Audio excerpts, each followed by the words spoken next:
Good morning, everyone. Today is Sunday, June 23rd, and this is the weekly recap of all the Defiance funds. Back in the garage where I belong with the birds. So let's get to it. But what a trip it was to NYC. I have an interview with Jay coming out today, so look out for that. I believe it's going to launch at 2 p.m. It's with Jay and myself and the Happy Camper. Some of you may have saw it already, but that's okay. All right, so Defiance, believe it or not, through all the busyness over the past week, came out with the other fund we've been talking about for quite some time, and that's QQQT. So if you go to the drop down of the ETFs, you can see QQQT is now there. So what is this? It's basically the same thing as SPYT, except it does it on the NASDAQ. SPYT does it on the S&P. Both of which achieve a target yield of 20%.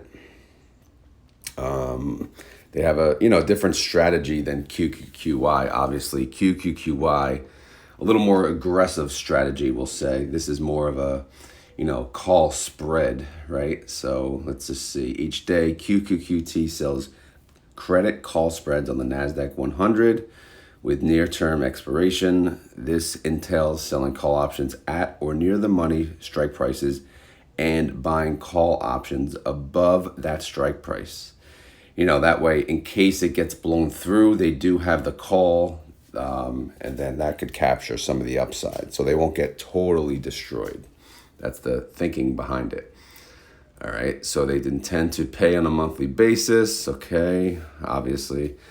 Net assets at 4.98 million. Again, they just launched, so all this is kind of new. This is the starting amount. Outstanding shares 250,000. Starting price around 1994. Okay, fund inception shows June 20th, which I believe was the Thursday. Expense ratio 1.05%. Okay, wait a second. Is that more than SPYT?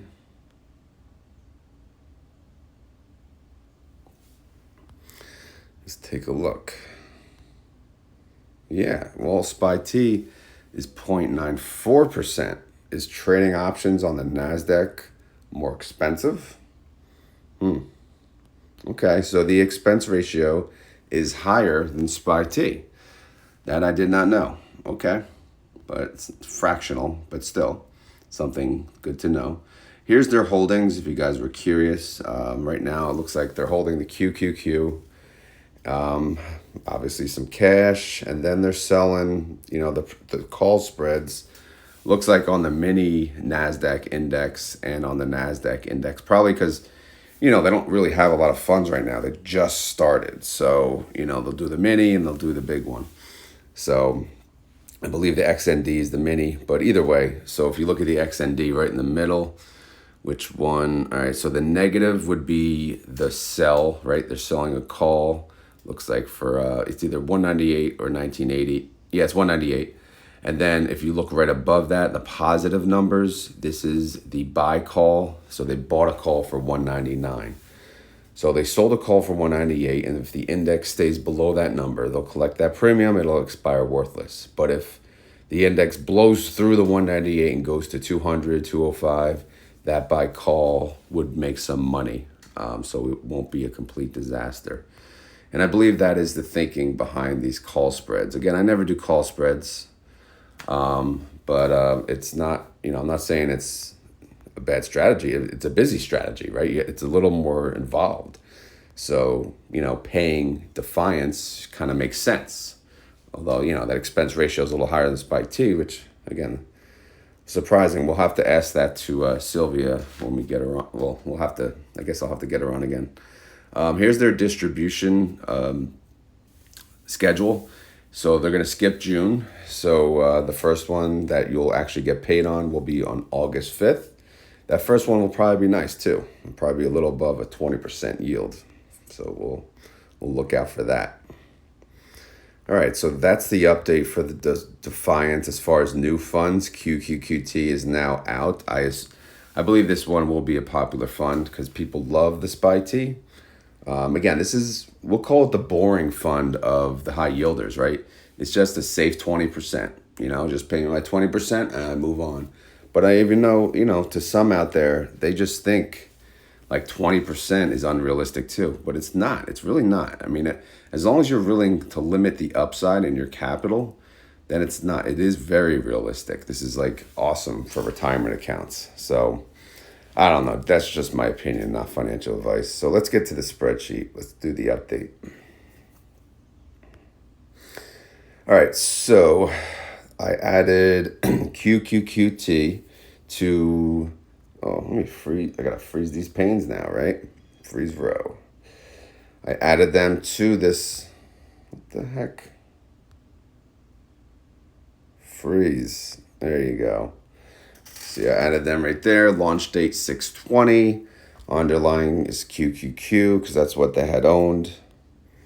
QQQ is at a high. Shocker. Everything's near a high.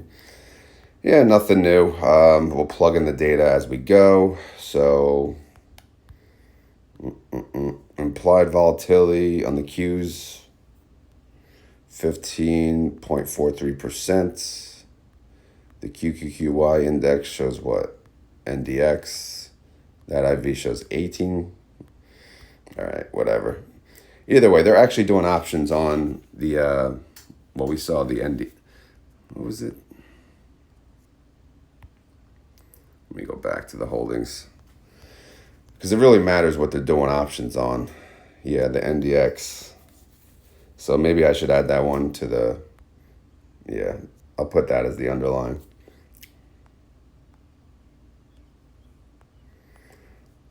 Because we really just care about the IV of the underlying that they're trading options on. So if I put the NDX, there you go, 18%, 18%. Okay. All right, let's move on. Let's see how all these funds are doing. So when we last spoke, they were doing really good, right? I think, where did we leave off? About 67 cents. I believe that's where we left off. Right, one, was that Friday, 2, 3, 4, 5, yeah, okay. So from there, from 67 cents from this past week, we gained 4, we lost 9, we lost 1. So we lost 6 cents this week. It's very unfortunate, but again, it's not a killer. So we're at 61 cents for the month. And again, we always want to look at the latest distribution to see, okay, comparably, are they going to be able to pay what they previously paid?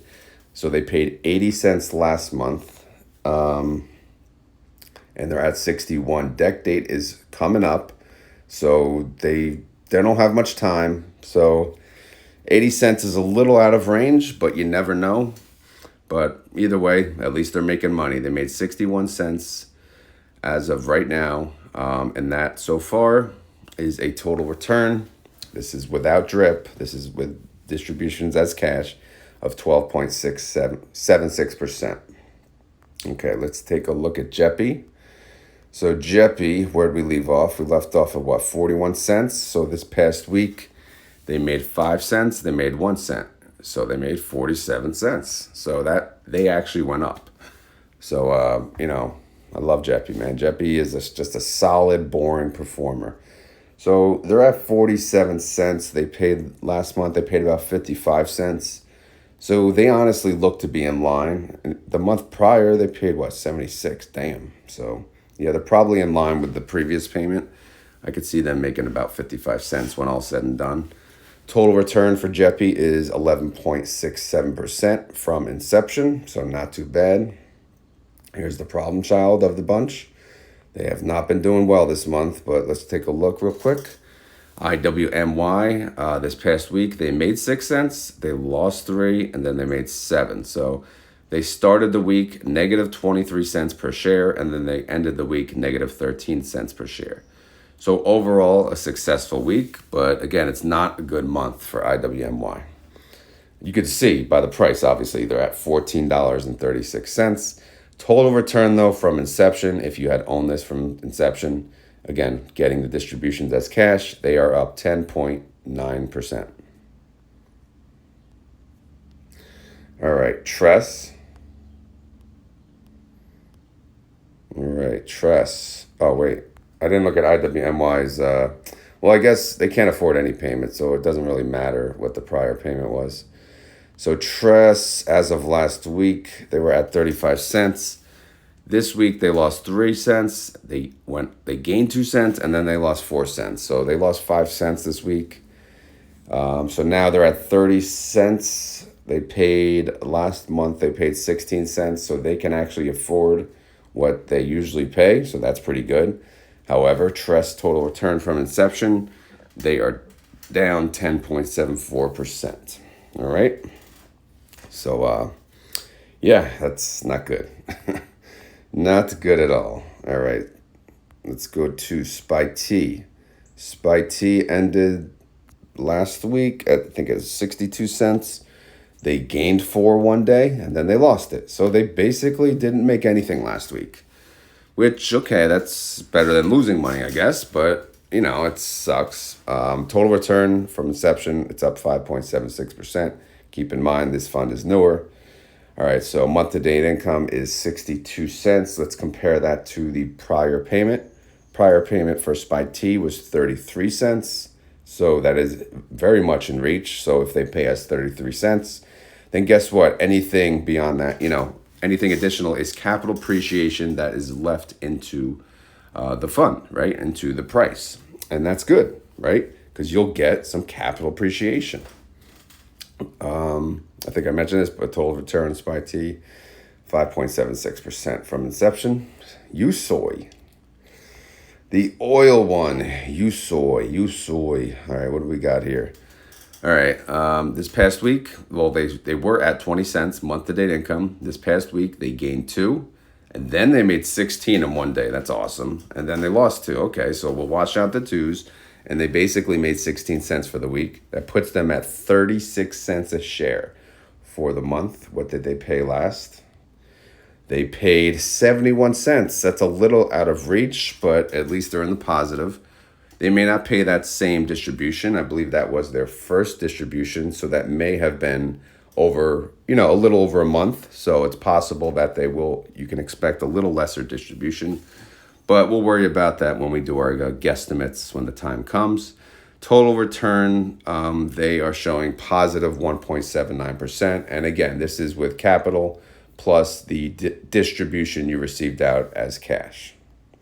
I know a popular topic, I know Ethan on his YouTube channel, shout out to Ethan, he's been talking about, I guess a lot of people don't talk about the tax implications in the total return, which is true. But again, we don't know where you guys hold these funds. You guys could hold them in a retirement account, a pre-tax retirement account, a post-tax retirement account, which is a Roth, or in a taxable, right? But, if you hold this in a taxable, then, your tax obviously matters. If they're not paying it as a return of capital, then you have to worry about, paying taxes on it at the end of the year. But, we're all grown-ups here, and we all assume that everyone at least should be acknowledging that. I know, again, listen, by the way, return of capital is great, right? Because, again, you don't have to pay taxes at that very point in time. However, you have to keep in mind, when you get paid return of capital, that lowers your taxable cost basis. This is not your cost basis that you see on the brokerage, okay? This is the cost basis that you'll basically pay tax on, okay? So if, say you own, for example, this is what, USOY. Say you own USOY at 19 and they pay you 70 cents, okay? Your taxable cost base, if it's 100% return of capital, your taxable cost basis would lower by that 70 cents. It would go to 18.30, okay? And then month after month, it'll continue to lower if they continue to pay return of capital. So if you go all the way down to 0 and they continue to pay return of capital, that doesn't matter because your taxable cost basis has nothing to pull from anymore, and you'll actually have to start paying taxes on that distribution. So I just wanted to point that out. And another thing, when you sell, if you ever sell any of these funds and your taxable cost basis is 0, everything you sell is capital gains, right? Because again, your taxable cost basis, all right, basically 0, but you're selling it, say, for 18, you have to pay taxes on the full 18. Again, hopefully that makes sense, but hopefully you guys already know that. But if not, if you guys want me to talk about it and do like a presentation via spreadsheet, I can, over time, like what that looks like. But again, if you never sell, that doesn't matter to you, right? What matters to you, if you eventually go to zero, yes, you have to pay taxes. So, but I'm not going to say you should never sell, right? I mean, some of these funds, they're great in the beginning and then they go to shit and then you're like, all right, get me out of here. And I'll be selling some of these too. It's not like I'm buying and holding forever, you know. Some of these maybe, but some of these, you know, things change. But anyway, I wanted to just bring that topic up. It's just random. I just thought about it now. But either way. All right. The other fund, the newest fund, QQQT, it did launch June 20th. But of course, the Google Sheet formula for June 20th will give an error and it says, no price. So you always have to do a +1. So that's why I have June 21st. But we're showing 1994. Obviously, no income yet, right? So we'll see how it goes over the next week. But I think SPYT and QQQT, for those of you who don't have the risk tolerance as much as the other, to buy the others, I think these are good options for you. It may actually hurt the others if you think about it. But who knows? All right, so I added QQQT to the sheets. I'll update the cells in due time. But yeah, nothing to talk about there. And then we'll go to the status report.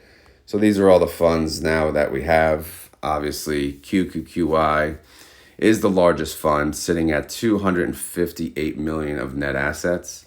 Number 2 is IWMY, 156 million of net assets. And then number 3 is JEPY, 127 million in net assets. Now, SPYT is coming up. It's at 27.7 million in net assets. I know, I think, Sylvia said when they hit 40 million, they'll deliver QQQT. But they didn't hit 40 million. However, they must have a good feeling about the future of SPYT. And I don't think they should have waited to 40 million anyway. But I think QQQT is going to do just well. The Qs always do better than the SPYs, than the S&P. Because it's more, obviously you see it. It's more volatile, right? More people just buying in and out. Because they love the NASDAQ. They love the tech stocks. S&P 500's safe, secure. NASDAQ, it's like a little risky, right? At least that's how I portray it. TRES, it's at 2.9 million and USOY is at 2.4 million. So yeah, USOY not so successful. TRES not successful at all. I mean, that one's been out for a while. But I don't get it. People just don't want it, I guess. USOY, I like it. I do. I haven't bought it yet, but I don't know. I can't buy every single freaking fund though. That's the problem. I actually want to clean out. I want to eliminate some funds. I do. Because there's so many damn index funds, option index funds, and this and that. So again, I have to stick to my strategy of 40% yield. I'll say if I can manage the account less, then that would be great. Because, owning funds like SPYT and QQQT, I don't have to time that crap. That's essentially capital flat funds that could pay 20%. But when I buy QQQY, that's a different story. I have to strategically buy into when it dips properly to keep my cost basis within reason. However, they boost up my yield, right? They boost up the yield because they pay around anywhere from 40 to 60%. IWMY can pay even more than that. But you have to buy them strategically. You can't just wait. You can't just buy and leave it there, right? You'll go to shit. But anyway, so that's the update on the Defiance funds. Pretty decent week. Nothing fantastic. But we do have deck date coming up. I think we saw it. Where is it? Deck date coming up June 28th. So when the hell is that? Today is... Wow. Oh, man, that's coming up soon. All right. I guess I got to do a freaking estimate soon. That's coming up this week. I didn't even think about that. Damn it. All right. I'll see if I can get an estimate video, again, for fun and entertainment, guys. I'll see if I could do something this week. Again, it's not much thinking involved. It's pretty much they yield what they always yield. And then, we'll see how it works out. Obviously I'm going to take the month-to-date income into consideration, but we'll see how that goes. So I'll shoot for that this week. Okay, what else? I think that's it. But as always, guys, not financial advice. I'm not a financial advisor. This video is for fun and entertainment. So hopefully you had fun. Hopefully you were entertained. If not, I'll try again next week. If you enjoyed this content, please make sure to hit the like button. And I guess you can subscribe too. I never say that, but I just assume people are. But then, of course, you look at the numbers and like half of them are. So it's like, okay. But I don't really even know if that subscribers even matter. But either way, if you want to subscribe, feel free. Because then you could at least hit the notification thing. There's a little bell. And what that does, it comes up on your notifications. So that's what I do with all the YouTubers. I don't want to miss their videos. So it pops up on there. So that's why you would sub, obviously. And then if you want to further help the channel, you can share this content, with your friends and family or whatnot. But yeah, so since a new fund came, my QJitsu kind of got ruined. So it's a QJitsu Q. So you'll see the thumbnail, QJitsu Q. So that is the key word, right? So if you made it this far in the video and you want to prove it to everyone, you gotta write in the comments QJitsu Q. Doesn't come off the tongue as easy as QJitsu, but QJitsu Q, still pretty cool. All right, guys, that's all I got for today. That's all I got for this week. I hope you guys enjoy the rest of your weekend, and I will talk to you next week to see how the funds did. And by then, we'll know we're getting paid, right? That's, 5 days away. Deck date's 5 days away. So I guess deck date is what? I don't know. Thursday or Friday. Looks like Friday, I think. All right, guys, I'm out of here. Have a good one. Later.